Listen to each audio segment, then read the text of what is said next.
PlayStation VR brings the world of virtual reality to consoles in a big way, and it does so without the cost most often associated with rival higher-end VR headsets.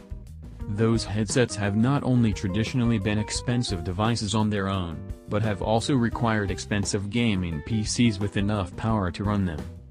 Well over a year after its release, the PlayStation VR virtual reality headset is still going strong. Sony is positively committing to its VR development teams, as evidenced by the quality PlayStation VR games that have been released, and those yet to come. Moss just launched in February, and 2 more must-play titles, The Inpatient and Sprint Vector, are also out now. What's more, Sony announced more than 30 games coming to PlayStation VR in spring 2018, or sometime between late March and mid-June. We expect to get a big preview of these games at E3 2018. To cap it all off, a revised headset was also released in late 2017 to address the original headset's lack of HDR pass-through. The future's bright for Sony's VR gear.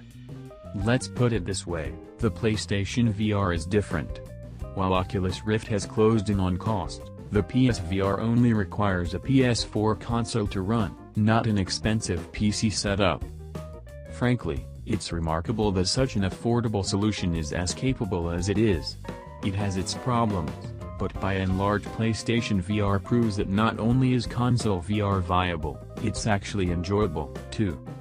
We've now tried dozens of games on the console, from Rocksteady's impressive, but short, Batman, Arkham VR to the laugh-out-loud funny job simulator to the tear-jerky Wayward Sky and even gun peripheral-toting horror game Farpoint VR.